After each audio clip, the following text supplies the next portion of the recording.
Welcome back to Around the Table with the AOTR, everyone. I'm Sai Marie, and tonight I'm here with my co-host Kendra Souter. Unfortunately, we do not have Bev tonight, but we might have her next episode, so we wish her the best right now. Today, we are honored to have our very first guest joining us, a man whose work speaks to one of the most universal yet often unspoken experiences, grief. Doug Lawrence is the author of Grief, the Silent Pandemic, a powerful exploration of loss, healing, and how to transform our pain into growth. Doug, thank you so much for being here with us tonight. Well, thank you both so much for the opportunity to tell my story. I really appreciate it. And we're so glad you could be here, Doug. This is going to be a really, really great and important conversation and extremely heartfelt. I totally agree. So, Doug, can you share what inspired you to write Grief, the Silent Pandemic? Oh my goodness. Ooh. It was a combination of different things. What's blended into the rationale for doing it was losing my wife to cancer in 2021, which helped get the book going a little bit. And then it seemed that everywhere I went, that somebody was experiencing grief. If I went to the bank to get some money, somebody standing beside me was telling the teller that they'd lost a father, a mother, a wife, all of those different options. And I just went, there's more to it than this. And then, when we talked about the aspect of grief, the silent pandemic, that's created another opportunity as well. Was COVID was recognized as a pandemic.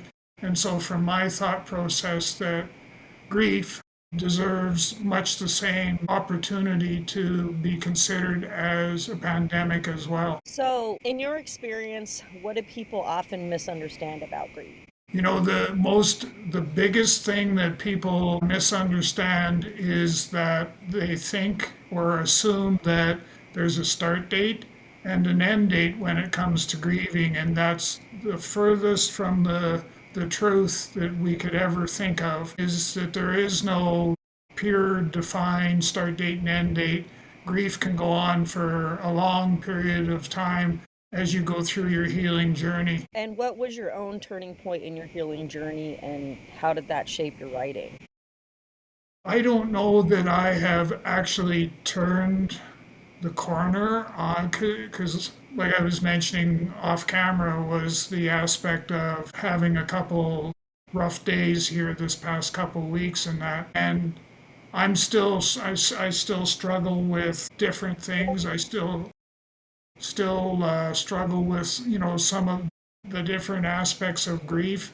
And it's not totally gone. And from my perspective, I'm still in the healing process. Right. And as I said to you when you mentioned that, I lost my dad 3 years ago. And I describe it to people when they ask me that it's kind of like waves on the beach. And sometimes it's just a little ripple on your feet, and other times it's a tidal wave. So it's not quite a linear, I've went through the grief and I'm over it. It's very cyclical, and it really aligns with the cycle of healing in that way. So it's powerful how your personal story became a guide for others, because that's truly what authorship is about. How do you see writing as a tool for healing and transformation? I put writing and actually podcasts, in much the same boat. And what I've found for myself, the writing was one type of therapeutic help. The other one, of course, is the podcast. I find every time I get to tell my story, that it just helps with the healing. It doesn't make it go away, but it does definitely help with the healing. And so the two, if you can take the two and kind of mix them in a bowl together, it is a powerful recipe for healing, but it doesn't have the be all end all for an answer to how am I going to get better at healing when I blend these things together. So you've talked about grief being silent. Why do you think our culture struggles to talk about it openly? Oh my God, we can't talk about that. That people would think that I'm weak. And that's a large part of what I hear and see, is that especially for males. Males have a difficult time dealing with grief.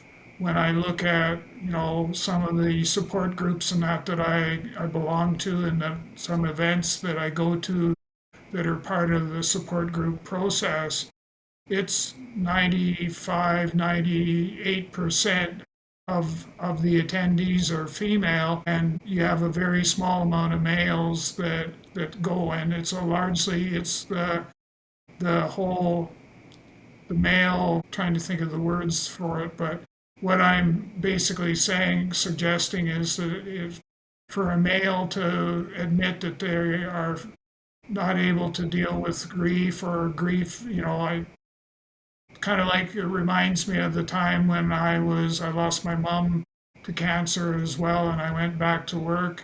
And it was basically, suck it up, buttercup, and get back to work. And it's all because I was male, and they felt that I should be able to just deal with it and get back to work. Can you share one of the most moving stories from your book that illustrates healing through grief? It actually would be a story that I would use is when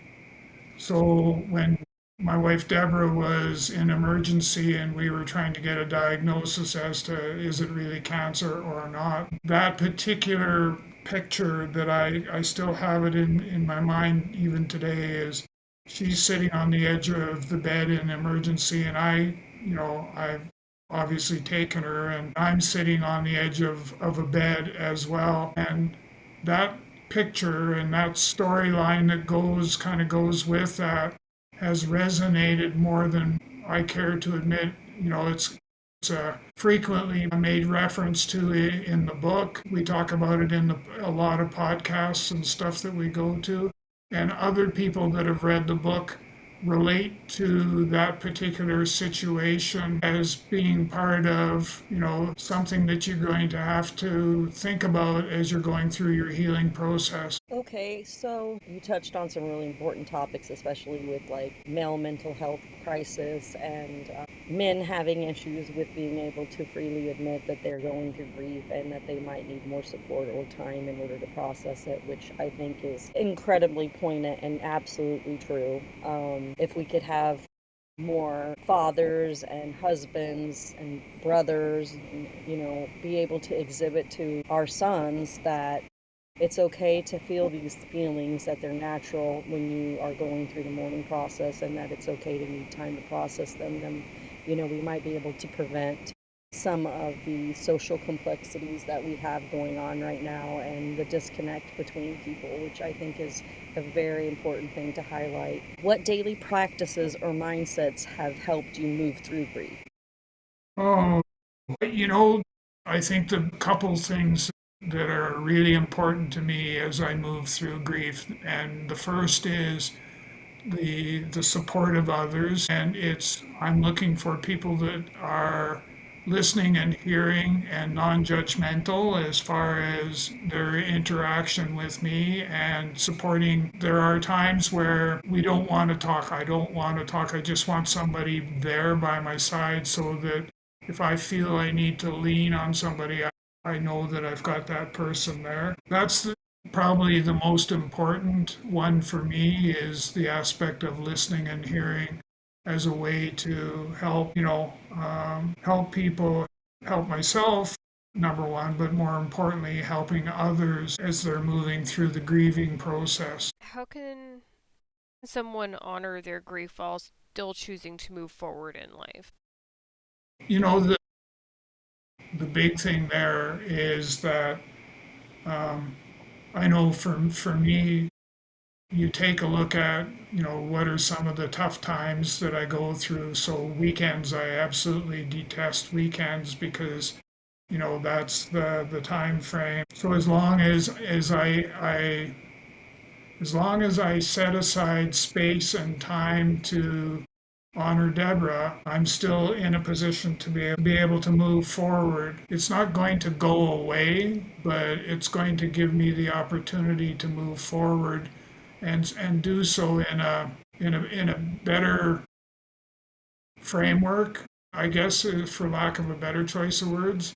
is the aspect of having that more positive framework to be able to move forward with, despite the fact that you're still dealing with grief and the grieving process. And what role has community or mentorship played in your healing and authorship journey? Well, definitely as far as the authorship is concerned, I went away on a bit of a private one on one retreat, one on one with myself, to be able to get past some of the tougher spots that I was experiencing in writing.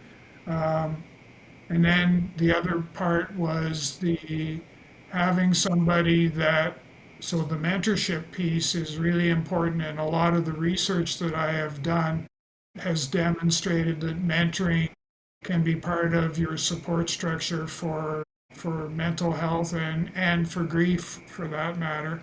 And so it's a matter of, being able to listen and hear, be supportive, non-judgmental, all of those things which are all part of the mentoring process. And how would you encourage people to reframe grief as not just loss, but also an opportunity for growth? What I typically will do with people is get them to, sort of take that step back and look at how can we take and use what we're experiencing today? How can we take that and utilize that in a more positive context to be able to be able to move forward and to grow.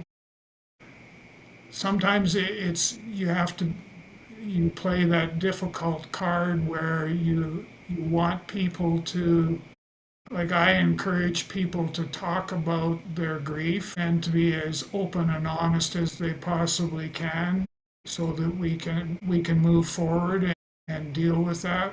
And it helps you grow, from my perspective anyhow. It's helped me grow spiritually as well as from a relationship perspective. It's also helped me grow in that particular area simply by being able to be able to take the grief that I'm experiencing and break it down into those segments, to be able to say, okay, what are some of the things that I'm going to do differently going forward, which haven't been working well for me. And I think, people, our listening audience, are going to be better served by doing that than, trying to get in there and dig deep when they really don't have a path that they could be following. And I couldn't agree more. My grandmother and me had a very turbulent relationship when she died. I was kind of stuck in that place as well. That made it hard to move forward. So trying to find different ways to move through that was really difficult. But in the end, healing finally came. So I'm just kind of segueing into the next question here. If someone is listening today and they feel stuck in grief, what's the first step they can take toward healing? If you're stuck in grief, one of the and I sound like a broken record, but one of the main things that I always find is the opportunity to have dialogue, develop a relationship, create a relationship, but then feel comfortable and safe enough that you can talk with somebody and openly share what you're experiencing, and be open and honest enough in a safe place, in a safe environment, be open and honest enough to be able to have those conversations. One of the things that I typically say to people is that, I won't leave you on the island by yourself, but more importantly, is the main thing that I like to encourage people is the aspect of, it's okay to come out of the closet and ask for help, to it's okay to be able to extend your arm or your hand and say, I need help. And the sooner that you can feel comfortable doing that, the easier it's going to be for you to be able to adapt your healing process to something that may be more, you may get a better outcome from going down that path than you would if you had not have done that. So, what has authorship taught you about your own journey and resilience through your healing journey here? The authorship part is, for me, is part of my healing process. the opportunity to be able to, and maybe the best thing is a bit of an example, is that what I have found is that I would, as I'm writing, so I'm not editing or anything like that. I'm just writing. I'm writing the thoughts that are coming into my mind, and I'm writing those, getting those on paper, and being able to do that is very therapeutic, and being able to do that on a relatively consistent basis. So what I typically was doing was um, I knew I was going to hit some rough times because every time we went through an editing process, through the authoring process, every time we went through that, I experienced some tough times in being able to deal with that simply because I was reliving what was in the contents of the manuscript, and I needed to be able to get myself to a place where I was comfortable with what it was I was reading and that I was in a position to be able to move forward with it. Now, if you could leave one message with listeners about grief, healing, and life, what would it be? One message would be it'd be a blend of two things. The first is, that I'll never leave you on the island by yourself, so there's your safe place. But more importantly is the aspect of it's okay to ask for help. It's okay to reach out, extend your hand, come out of the closet, extend your hand and ask for help, because we need to go through the grieving process. So, and I've experienced this myself where I didn't properly go through the grieving process with my mother. So I learned from that somewhat. And then when my wife, Deborah, passed away in 2021, I was then plummeted into grief once again.